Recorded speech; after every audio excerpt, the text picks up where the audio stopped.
ഉൽപ്പത്തി അധ്യായം 31. ലാബാന്റെ മക്കൾ ഇങ്ങനെ പറയുന്നത് യാക്കോബ് കേട്ടു. നമ്മുടെ പിതാവിൻ്റെ സ്വത്തെല്ലാം യാക്കോബ് കൈവശപ്പെടുത്തി. നമ്മുടെ പിതാവിൻ്റെ മുതലുകൊണ്ടാണ് അവൻ ഈ സ്വത്തൊക്കെ സമ്പാദിച്ചത്. ലാബാന് തന്നോട് പണ്ടത്തെ പോലെ താല്പര്യമില്ലെന്ന് അവൻ്റെ മുഖഭാവത്തിൽ നിന്ന് യാക്കോബിന് മനസ്സിലായി. കർത്താവ് യാക്കോബിനോട് അരുളി ചെയ്തു, നിന്റെ പിതാക്കന്മാരുടെയും ചാർച്ചക്കാരുടെയും നാട്ടിലേക്ക് തിരിച്ചു പോവുക, ഞാൻ നിന്നോടുകൂടെ ഉണ്ടായിരിക്കും. യാക്കോബ് റാഹേലിനെയും ലേയായെയും താൻ ആടുമേയിച്ചിരുന്ന വയലിലേക്ക് വിളിപ്പിച്ചു. അവൻ അവരോട് പറഞ്ഞു, മുമ്പത്തെ പോലെ അല്ല നിങ്ങളുടെ പിതാവിന് എന്നോടുള്ള മനോഭാവം. എന്നാൽ എൻ്റെ പിതാവിൻ്റെ ദൈവം എൻ്റെ കൂടെ ഉണ്ടായിരുന്നു.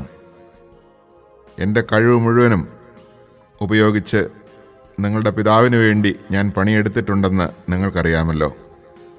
എന്നിട്ടും നിങ്ങളുടെ പിതാവ് എന്നെ ചതിക്കുകയും 10 തവണ എൻ്റെ കൂലിയിൽ മാറ്റം വരുത്തുകയും ചെയ്തു. പക്ഷേ എന്നെ ദ്രോഹിക്കാൻ ദൈവം അവനെ അനുവദിച്ചില്ല. പുള്ളിയുള്ള ആടുകളായിരിക്കും നിന്റെ കൂലി എന്ന് അവൻ പറഞ്ഞാൽ എല്ലാ ആടും പുള്ളിയുള്ളതിനെ പ്രസവിക്കും. അതല്ല, വരയുള്ള ആടുകളായിരിക്കും നിനക്ക് കൂലി എന്നവൻ പറഞ്ഞാൽ ആടുകളൊക്കെ വരയുള്ളതിനെ പ്രസവിക്കും.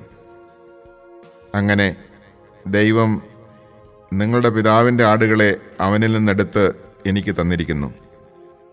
ആടുകൾ ഇണചേരുന്ന കാലത്ത് എനിക്കുണ്ടായ സ്വപ്നത്തിൽ ഞാൻ തലയുയർത്തി നോക്കിയപ്പോൾ ഇണചേരുന്ന മുട്ടാടുകളൊക്കെ പൊട്ടും പുള്ളിയും വരയുമുള്ളവയായിരുന്നു. അപ്പോൾ ദൈവത്തിൻ്റെ ദൂതൻ സ്വപ്നത്തിൽ യാക്കോബേ എന്ന് വിളിച്ചു. ഇതാ ഞാൻ എന്ന് ഞാൻ വിളി കേട്ടു. ദൂതൻ പറഞ്ഞു, തല ഉയർത്തി നോക്കുക, ഇണചേരുന്ന മുട്ടാടുകളെല്ലാം പൊട്ടും പുള്ളിയും വരയുമുള്ളവയാണ്. ലാബാൻ നിന്നോട് ചെയ്യുന്നതൊക്കെ ഞാൻ കാണുന്നുണ്ട്. നീ കൽത്തൂണിന് അഭിഷേകം ചെയ്യുകയും വ്രതമെടുക്കുകയും ചെയ്ത സ്ഥലമായ ബഥേലിലെ ദൈവമാണ് ഞാൻ. എഴുന്നേറ്റ് ഇവിടം വിട്ട് നിന്റെ ചാർച്ചക്കാരുടെ നാട്ടിലേക്ക് തിരിച്ചു പോവുക. റാഹേലും ലേയായും പറഞ്ഞു, നമ്മുടെ പിതാവിൻ്റെ വീട്ടിൽ നമുക്ക് എന്തെങ്കിലും ഓഹരിയോ അവകാശമോ ഉണ്ടോ? നമ്മളെ അന്യരായിട്ടല്ലേ അവൻ കരുതുന്നത്? നമ്മെ വിൽക്കുകയും കിട്ടിയ പണം തിന്ന് നശിപ്പിക്കുകയുമല്ലേ ചെയ്തത്? നമ്മുടെ പിതാവിൽ നിന്ന് ദൈവം എടുത്തു മാറ്റിയ സ്വത്തെല്ലാം നമുക്കും നമ്മുടെ മക്കൾക്കും അവകാശപ്പെട്ടതാണ്. അതിനാൽ ദൈവം അങ്ങയോട് കൽപ്പിച്ചത് ചെയ്യുക. യാക്കോബ് മക്കളെയും ഭാര്യമാരെയും ഒട്ടകപ്പുറത്ത് കയറ്റി അവർ കാലികളെയും ആടുമാടുകളെയും തെളിച്ചുകൊണ്ട് പാദാൻ ആരാമിൽ വെച്ച് സമ്പാദിച്ച സകല സ്വത്തുക്കളുമായി കനാൻ ദേശത്ത് തൻ്റെ പിതാവായ ഇസഹാക്കിൻ്റെ അടുത്തേക്ക് പുറപ്പെട്ടു.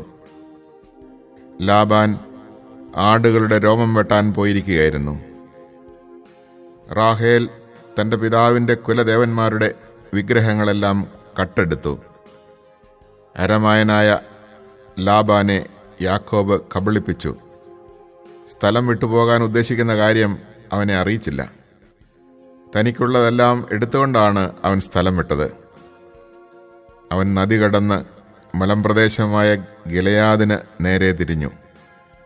യാക്കോബ് ഒളിച്ചുപോയ കാര്യം 3-ാം ദിവസമാണ് ലാബാൻ അറിഞ്ഞത്.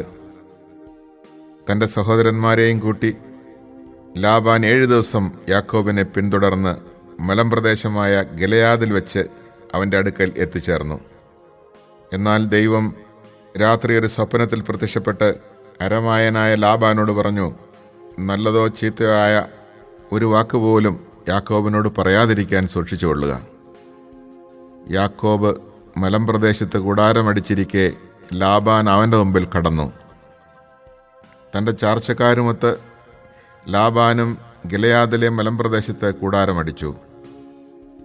ലാബാൻ യാക്കോബിനോട് ചോദിച്ചു, നീ എന്താണ് ഈ ചെയ്തത്?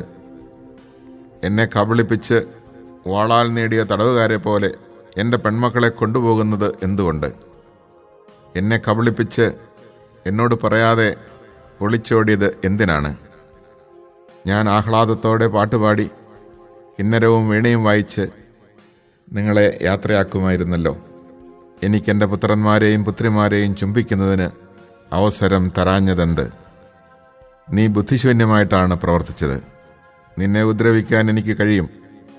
എന്നാൽ നല്ലതോ ചീത്തയോ ആയി യാതൊന്നും യാക്കോബിനോട് പറയാതിരിക്കാൻ സൂക്ഷിക്കുക എന്ന് നിങ്ങളുടെ പിതാവിൻ്റെ ദൈവം കഴിഞ്ഞ രാത്രി എന്നോട് പറഞ്ഞു. പിതാവിൻ്റെ വീട്ടിലെത്താനുള്ള തീവ്രമായ ആഗ്രഹം കൊണ്ടാണ് നീ പോന്നതെങ്കിൽ എൻ്റെ കുലദേവന്മാരെ കട്ടെടുത്തത് എന്തിന്? യാക്കോബ് ലാബാനോട് പറഞ്ഞു, അങ്ങയുടെ പുത്രിമാരെ അങ്ങ് ബലം പ്രയോഗിച്ച് എന്നിൽ നിന്ന് പിടിച്ചെടുക്കുമെന്ന് ഞാൻ ഭയപ്പെട്ടു. അങ്ങയുടെ ദേവന്മാർ ആരുടെ കയ്യിൽ കാണുന്നുവോ അയാൾ മരിക്കട്ടെ. അങ്ങയുടേത് എന്തെങ്കിലും എൻ്റെ കൈവശമുണ്ടെങ്കിൽ നമ്മുടെ സഹോദരങ്ങളെ സാക്ഷി നിർത്തി തിരിച്ചെടുത്തുകൊള്ളുക. റാഹേൽ ദേവന്മാരെ മോഷ്ടിച്ച വിവരം യാക്കോബ് അറിഞ്ഞിരുന്നില്ല. ലാബാൻ യാക്കോബിൻ്റെയും ലേയായുടെയും 2 പരിചാരികമാരുടെയും കൂടാരങ്ങളിൽ പരിശോധിച്ചു. അവ അവിടെയെങ്ങും കണ്ടില്ല. ലേയായുടെ കൂടാരത്തിൽ നിന്ന് പുറത്തു കടന്ന് അവൻ റാഹേലിൻ്റെ കൂടാരത്തിലേക്ക് ചെന്നു. റാഹേൽ വിഗ്രഹങ്ങളെടുത്ത് ഒരു ഒട്ടകഭാണ്ഡത്തിൽ ഒളിച്ച് അതിന്മേൽ കയറിയിരുന്നു. കൂടാരത്തിലെല്ലാം തിരഞ്ഞിട്ടും അവനൊന്നും കണ്ടെത്തിയില്ല. റാഹേൽ പിതാവിനോട് പറഞ്ഞു, അങ്ങയുടെ മുമ്പിൽ എനിക്ക് എഴുന്നേൽക്കാൻ കഴിയാത്തതിനാൽ അങ്ങ് കോപിക്കരുതേ. എനിക്കിപ്പോൾ മാസമുറയാണ്. അവൻ തിരഞ്ഞെങ്കിലും വിഗ്രഹങ്ങൾ കണ്ടെത്തിയില്ല. അപ്പോൾ രോഷാകുലനായ യാക്കോബ് ലാബാനോട് കയർത്തു. അവൻ ചോദിച്ചു, എൻ്റെ പേരിലുള്ള കുറ്റം എന്താണ്? ഇത്ര ആവേശത്തോടെ എൻ്റെ പിന്നാലെ പാഞ്ഞു വരാൻ എന്ത് തെറ്റാണ് ഞാൻ ചെയ്തത്? എൻ്റെ സാധനങ്ങളൊക്കെ പരിശോധിച്ചില്ലേ? അങ്ങയുടെ വീട്ടുവകകളിൽ എന്താണ് അതിൽ കണ്ടെത്തിയത്? അങ്ങയുടെയും എൻ്റെയും സഹോദരങ്ങളുടെ മുമ്പിൽ അവയൊക്കെ നിരത്തിവയ്ക്കുക. അവർ വിധി പറയട്ടെ. 20 കൊല്ലം ഞാൻ അങ്ങയുടെ കൂടെ ആയിരുന്നു. അങ്ങയുടെ ചെമ്മരിയാടുകൾക്കും കോലാടുകൾക്കും ഗർഭഛിദ്രം സംഭവിച്ചിട്ടില്ല. അങ്ങയുടെ മുട്ടാടുകളെ ഞാൻ കൊന്നു തിന്നിട്ടില്ല. കാട്ടുമൃഗങ്ങൾ കടിച്ചു കീറിയവയെ ഞാൻ അങ്ങയുടെ അടുത്ത് കൊണ്ടുവന്നിട്ടില്ല. ആ നഷ്ടം ഞാൻ തന്നെ സഹിച്ചു. രാത്രിയിലോ പകലോ കളവ് പോയവയ്ക്കും അങ്ങ് എന്നിൽ നിന്ന് നഷ്ടപരിഹാരം ഈടാക്കിയിരുന്നു. അതായിരുന്നു എൻ്റെ സ്ഥിതി. പകൽ ചൂടും രാത്രി തണുപ്പും എന്നെ കാർന്നു തിന്നു. ഉറക്കം എൻ്റെ കണ്ണുകളിൽ നിന്ന് ഓടിയകന്നു. 20 കൊല്ലം ഞാൻ അങ്ങയുടെ വീട്ടിലായിരുന്നു. 14 കൊല്ലം അങ്ങയുടെ 2 പെൺമക്കൾക്ക് വേണ്ടിയും 6 കൊല്ലം ആടുകൾക്ക് വേണ്ടിയും ഞാൻ വേല ചെയ്തു.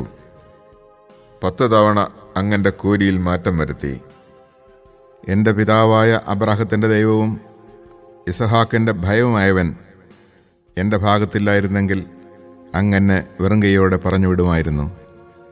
എൻ്റെ കഷ്ടപ്പാടും ദേഹാധ്വാനവും ദൈവം കണ്ടു. അതുകൊണ്ടാണ് കഴിഞ്ഞ രാത്രി അവിടുന്ന് അങ്ങയെ ശകാരിച്ചത്. ലാബാൻ യാക്കോബിനോട് പറഞ്ഞു, ഈ പെൺമക്കൾ എൻ്റെ പുത്രിമാരാണ്. ഈ കുട്ടികൾ എൻ്റെ കുട്ടികളും ഈ ആട്ടിൻകൂട്ടവും എൻ്റേത് തന്നെ.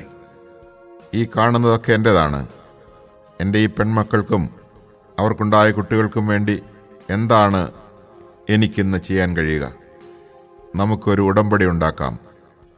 എനിക്കും നിനക്കും മധ്യേ അതൊരു സാക്ഷ്യമായിരിക്കട്ടെ. അപ്പോൾ യാക്കോബ് ഒരു കല്ലെടുത്ത് തൂണായി കുത്തിനിർത്തി. കല്ല് പെറുക്കി കൂട്ടുക, യാക്കോബ് തൻ്റെ ചാർച്ചക്കാരോട് പറഞ്ഞു. അവർ കല്ലെടുത്ത് ഒരു കൂമ്പാരം കൂട്ടി. ആ കൂമ്പാരത്തിന്മേൽ ഇരുന്ന് അവർ ഭക്ഷണം കഴിച്ചു. ലാബാൻ അതിനെ യേഗാർ സഹദൂത്ത എന്ന് വിളിച്ചു. യാക്കോബ് അതിനെ ഗലേദ് എന്നും. ഈ കൽക്കൂമ്പാരം എനിക്കും നിനക്കും മധ്യേ സാക്ഷ്യമായിരിക്കും എന്ന് ലാബാൻ പറഞ്ഞു. അതുകൊണ്ടാണ് ഗലേദ് എന്ന് അതിന് പേര് ലഭിച്ചത്. തൂണിന് മിസ്പ എന്ന് പേരിട്ടു. കാരണം ലാബാൻ പറഞ്ഞു, നാം പരസ്പരം പിരിഞ്ഞിരിക്കുമ്പോൾ കർത്താവ് എനിക്കും നിനക്കും മധ്യേ കാവലായിരിക്കട്ടെ. എൻ്റെ പുത്രിമാരോട് നീ അപമര്യാദയായി പെരുമാറുകയോ എൻ്റെ പുത്രിമാർക്ക് പുറമെ നീ ഭാര്യമാരെ സ്വീകരിക്കുകയോ ചെയ്താൽ ആരും നമ്മുടെ കൂടെ ഇല്ലെങ്കിലും ദൈവം നമുക്ക് മധ്യേ സാക്ഷിയാണെന്ന് ഓർക്കുക. ലാബാൻ യാക്കോബിനോട് പറഞ്ഞു, എനിക്കും നിനക്കും മധ്യേ ഞാൻ ഉയർത്തിയിരിക്കുന്ന ഈ തൂണും കൽക്കൂമ്പാരവും കാണുക. നിന്നെ ഉപദ്രവിക്കുവാൻ ഈ കൂമ്പാരത്തിന് അപ്പുറത്തേക്ക് ഞാനും, എന്നെ ഉപദ്രവിക്കുവാൻ ഈ കൂമ്പാരത്തിനും തൂണിനും ഇപ്പുറത്തേക്ക് നീയും കടക്കുകയില്ല എന്നതിന് ഈ കൂമ്പാരവും തൂണും സാക്ഷിയായിരിക്കട്ടെ. അബ്രാഹത്തിൻ്റെയും നാഹോറിൻ്റെയും അവരുടെ പിതാവിൻ്റെയും ദൈവം നമുക്ക് മധ്യേ വിധിയാളനായിരിക്കട്ടെ. യാക്കോബും തൻ്റെ പിതാവായ ഇസഹാക്ക് ഭയപ്പെട്ടിരുന്ന ദൈവത്തിൻ്റെ നാമത്തിൽ സത്യം ചെയ്തു. മലമുകളിൽ യാക്കോബ് ബലിയർപ്പിക്കുകയും അപ്പം ഭക്ഷിക്കാൻ തൻ്റെ ചാർച്ചക്കാരെ ക്ഷണിക്കുകയും ചെയ്തു.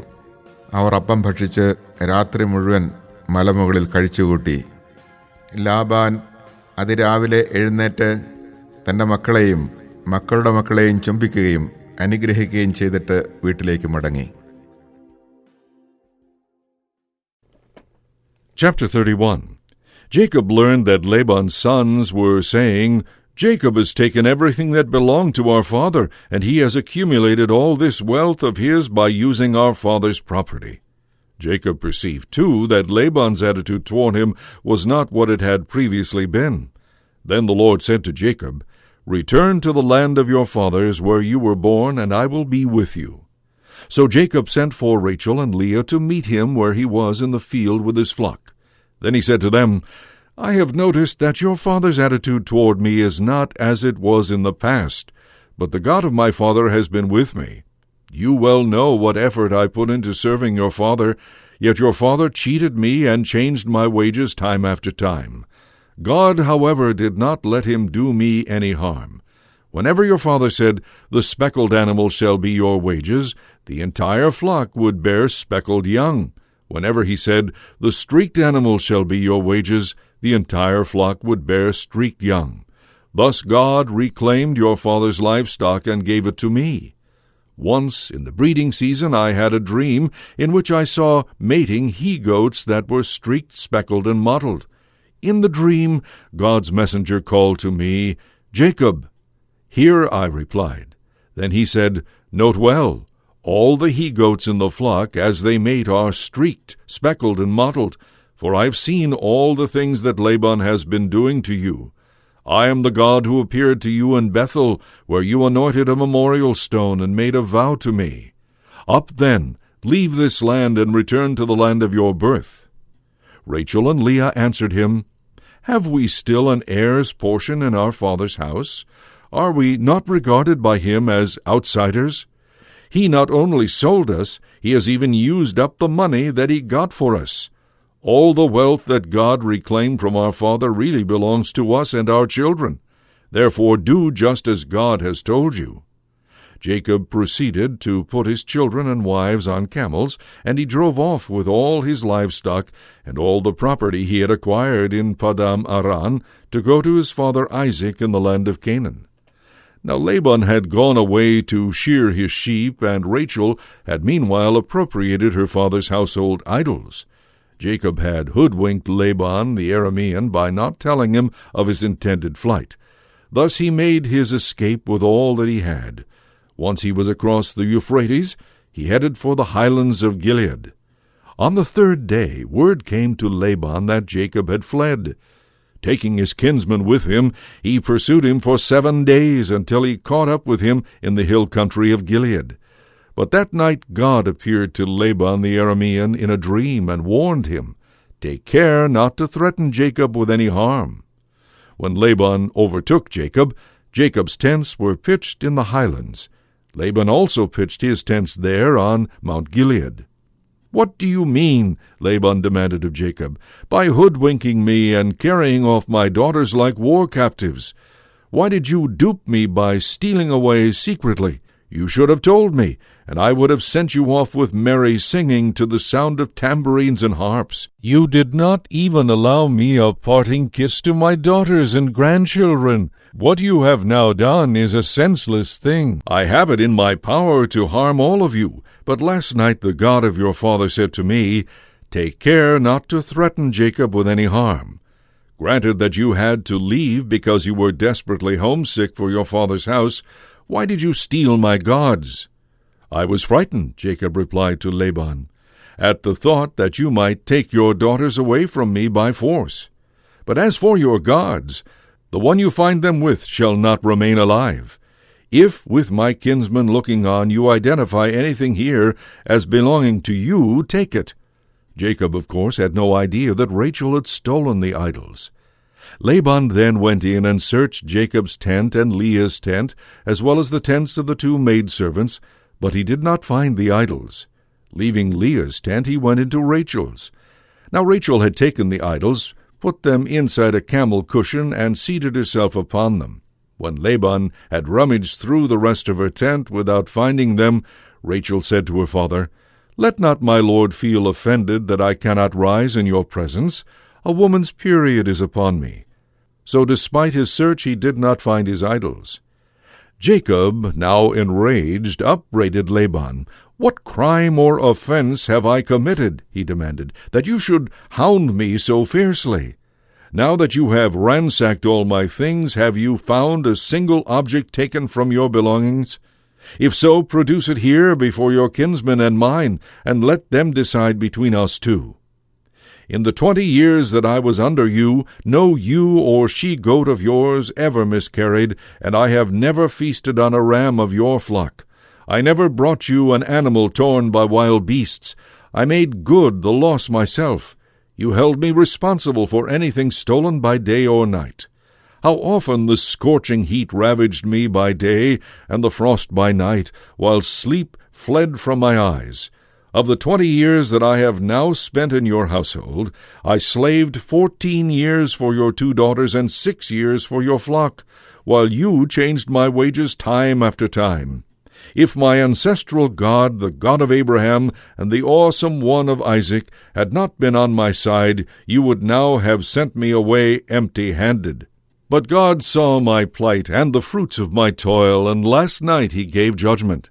Laban replied to Jacob, "The women are mine, their children are mine, and the flocks are mine. Everything you see belongs to me. But since these women are my daughters, I will now do something for them and for the children they have borne. Come then, we will make a pact, you and I. The Lord shall be a witness between us." Then Jacob took a stone and set it up as a memorial stone. Jacob said to his kinsmen, "Gather some stones." So they got some stones and made a mound, and they had a meal there at the mound. Laban called it Jigar Sahadutha, but Jacob named it Galeed. "This mound," said Laban, "shall be a witness from now on between you and me." That is why it was named Galeed. And also Mizpah, for he said, "May the Lord keep watch between you and me when we are out of each other's sight. If you mistreat my daughters, or take other wives besides my daughters, remember that even though no one else is about, God will be witness between you and me." Laban said further to Jacob, "Here is this mound, and here is the memorial stone that I have set up between you and me. This mound shall be witness, and this memorial stone shall be witness, that with hostile intent neither may I pass beyond this mound into your territory, nor may you pass beyond it into mine. May the God of Abraham and the God of Nahor, their ancestral deities, maintain justice between us." Jacob took the oath by the awesome one of Isaac. He then offered a sacrifice on the mountain, and invited his kinsmen to share in the meal. When they had eaten, they passed the night on the mountain.